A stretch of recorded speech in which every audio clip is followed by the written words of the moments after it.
3 seasons ago, I ran a comparison in my test bed I almost did not believe. 2 rows of Cherokee purple, same soil, same water, same planting week. One row got the copper fungicide my extension office recommends.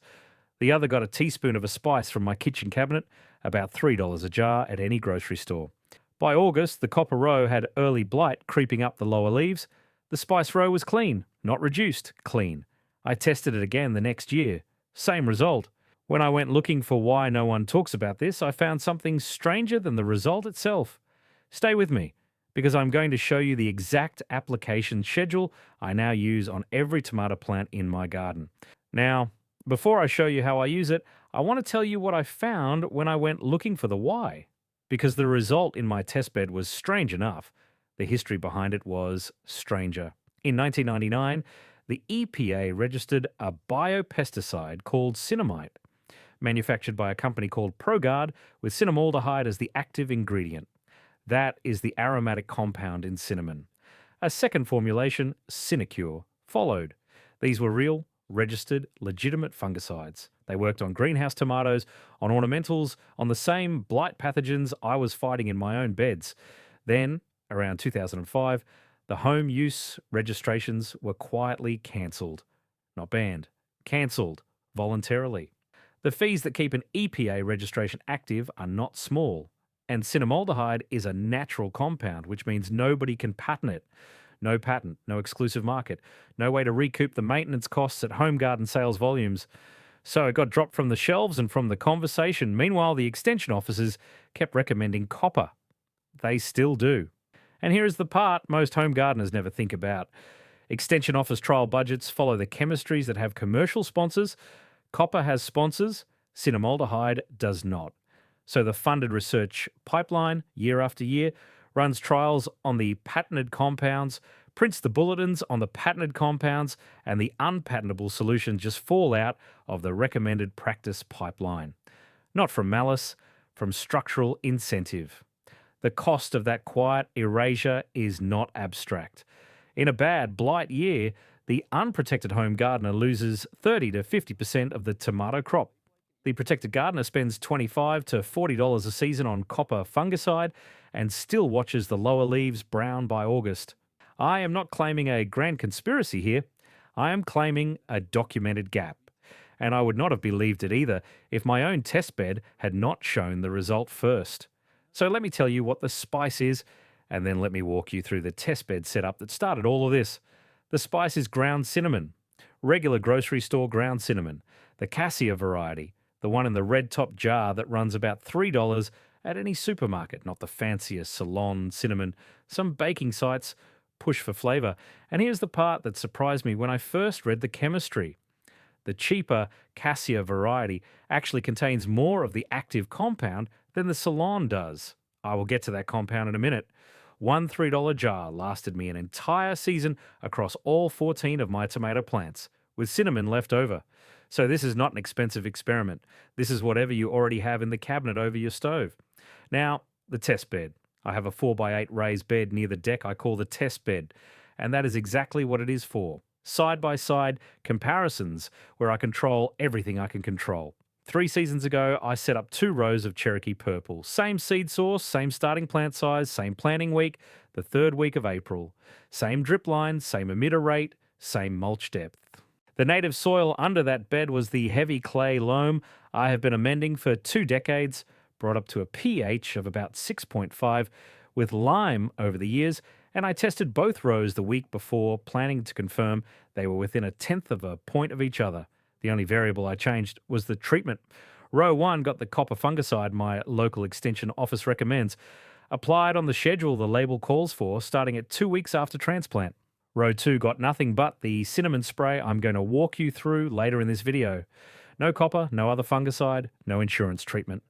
By mid-August of that first season, the copper row had early blight creeping up from the lower leaves. Yellowing. The classic concentric ring lesions on the older foliage, the disease moving up the plant the way Alternaria solani always does. The cinnamon row was clean, not less affected, not slightly reduced, clean. Full canopy from the soil line to the top of the cage. And that is exactly the kind of result that does not show up in extension publications anymore because the funded trial pipeline stopped looking at it 20 years ago. All right, let us keep going because the result is not the point. The mechanism is the point. Here is the science. The active compound in cinnamon is called cinnamaldehyde. That is the aromatic oil that gives the spice its smell. If you open the jar and lean over it, what you are smelling is cinnamaldehyde evaporating off the ground bark. And what cinnamaldehyde does to a fungal spore is something copper simply cannot do. Cinnamaldehyde disrupts the cell membrane of the spore before it germinates. The spore lands on the leaf surface. The cinnamaldehyde residue on that leaf compromises the membrane, and the spore cannot put out the germ tube it needs to infect the plant tissue. It is dead on the doorstep. There is a 1999 plant pathology paper out of the agricultural research line. I cite it because I went and read it after I saw my own results. That showed roughly 90% spore germination inhibition at a 1% cinnamaldehyde concentration. 90%. At a concentration you can roughly approximate with a teaspoon of ground cinnamon steeped in a gallon of water. The pathogens in that research line included Alternaria solani, that is your early blight, and Phytophthora infestans, which is late blight, the Irish potato famine pathogen, the worst tomato disease most home gardeners will ever face. Now compare that to copper. Copper is a contact fungicide. The way copper works is the spore has to land on the copper residue. The copper ions disrupt the fungal enzymes after the spore has already started its life cycle, and the result is treatment after infection has begun. Copper does not prevent infection. Copper slows infection that has already started. That is why your copper row goes from green to mottled to brown in slow motion. Over July and August, the copper is killing the fungus that is already there. But new spores keep landing, new infections keep starting, and the copper is always one beat behind. The cinnamaldehyde, applied as a foliar residue, intercepts the spores at the front door. Prevention versus treatment. That is the difference between clean and reduced. And that is the kind of mechanism a chemistry teacher gets excited about, because once you understand the spore germination stage, you understand why my row stayed clean rather than just looking a little better than the copper row. And that right there is exactly the kind of mechanism the patented compound research pipeline had no commercial reason to publicize. Now, let me read you the numbers from the notebook, because this is where I get specific. I keep a field notebook in a Ziploc bag in the garage, and I have 22 years of these stacked on a shelf. I tested this for 3 seasons, and I'm going to give you the recorded data because that is what I have. First season, Cherokee Purple, 4 plants in the cinnamon row, 4 plants in the copper row. Cinnamon row averaged 41 pounds per plant. Copper row averaged 26. Second season, same setup, same variety. Repeated to check whether the first season was a fluke. Cinnamon row averaged 45 pounds per plant. Copper row averaged 22 pounds because the copper row lost more lower leaves earlier that summer and the plants ran out of canopy in August. Third season, same setup again. Cinnamon row averaged 38 pounds per plant. Copper row averaged 28. Across the 3 seasons, the cinnamon-treated rows averaged between 38 and 45 pounds of fruit per Cherokee Purple plant with 0 blight-related leaf loss. The copper-treated rows averaged between 22 and 28 pounds per plant with progressive lower leaf loss starting in mid-August every year. I also ran the Brix refractometer on fruit from both rows at peak ripeness. Brix is the sugar content in the fruit, higher number, sweeter and more concentrated tomato. The cinnamon row fruit came in 1.2 to 1.8 Brix points higher than the copper row fruit consistently across all 3 seasons. And the reason is not magic. The reason is canopy.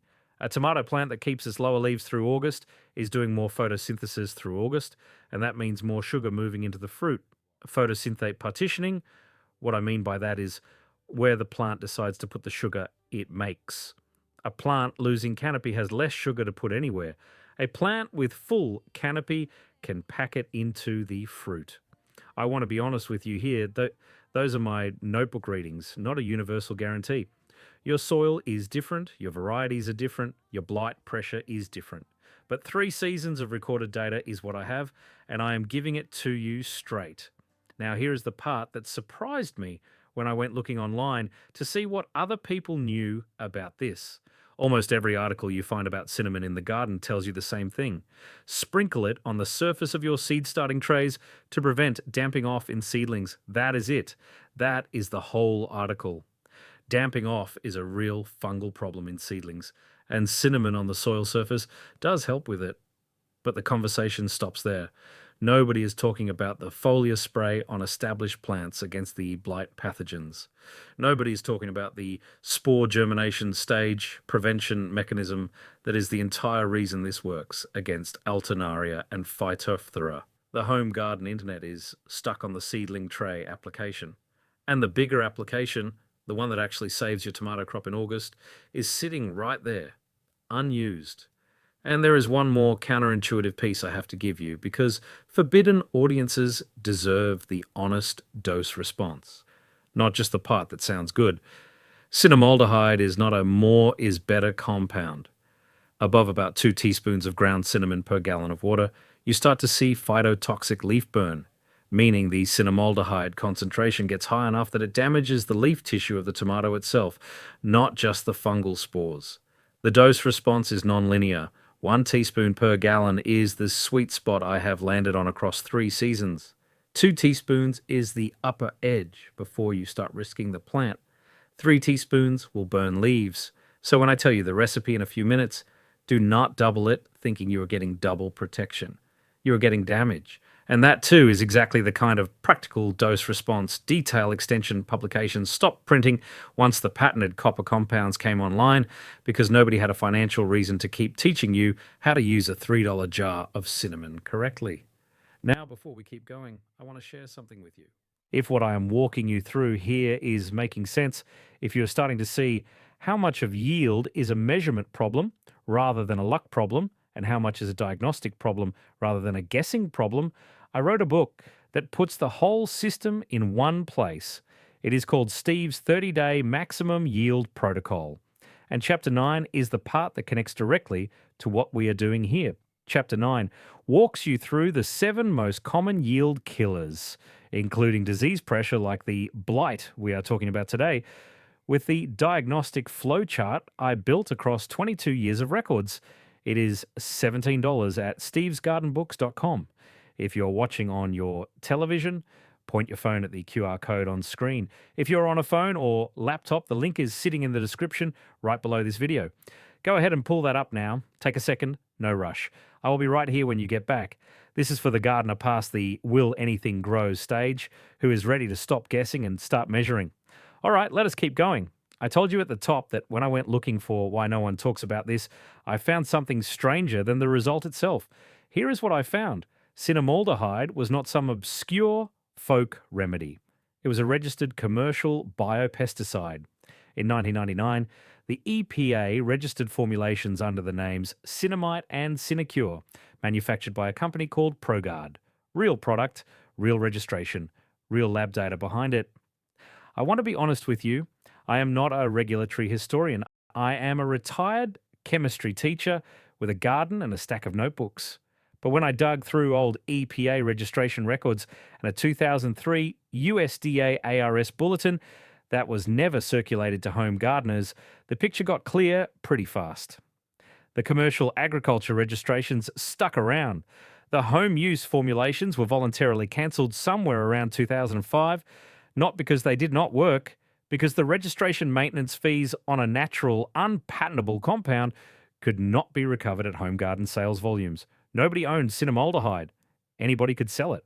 So nobody had a reason to keep paying the EPA to keep it on the home garden shelf.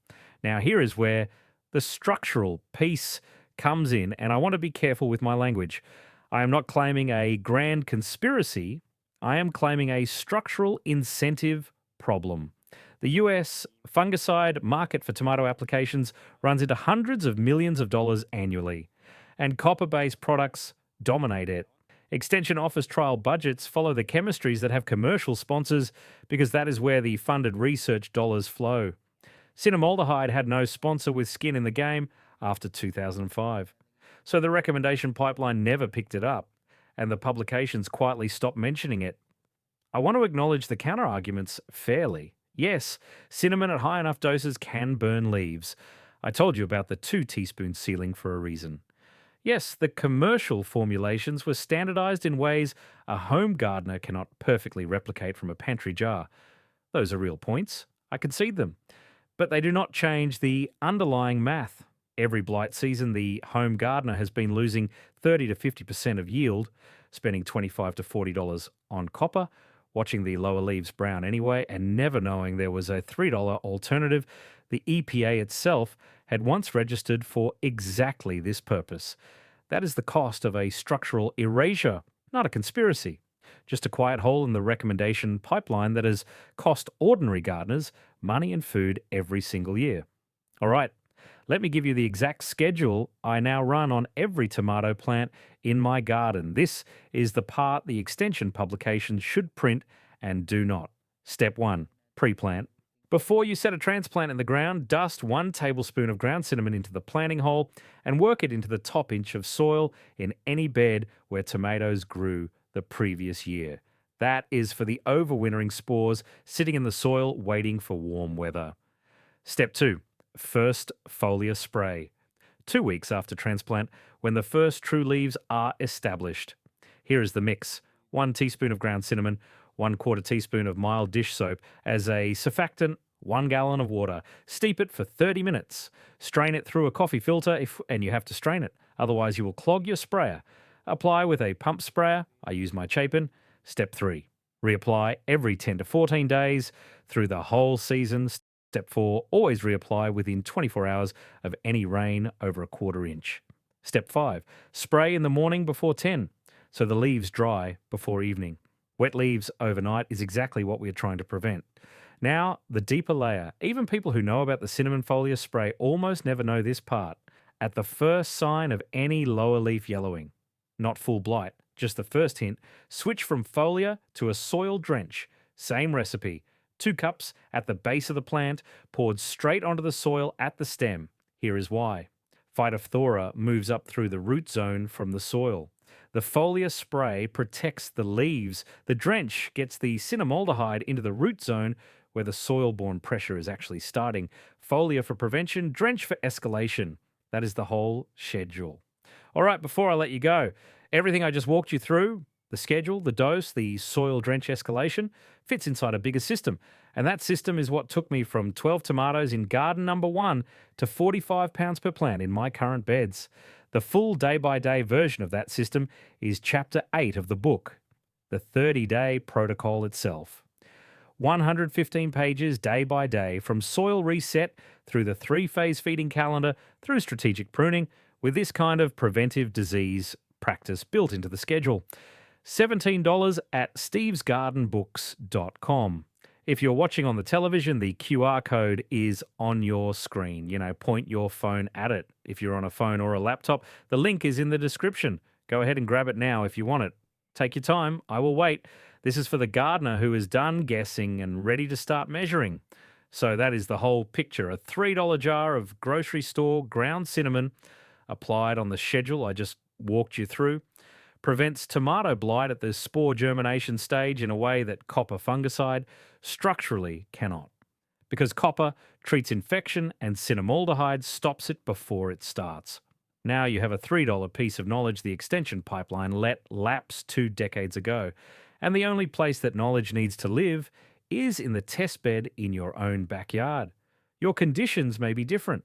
Soil chemistry varies, varieties vary, blight pressure varies. Run it on a single row this season and compare against the rest of your plants. That is how you will know for yourself. In the next one, I'm going to show you a Depression-era soil amendment I found in a 1943 USDA pamphlet. I tested it for 2 seasons against modern best practice in my test bed, and what it did to my pepper yields is the kind of thing that should not have been forgotten. All right, that is what I have for you today. I will see you in the next one.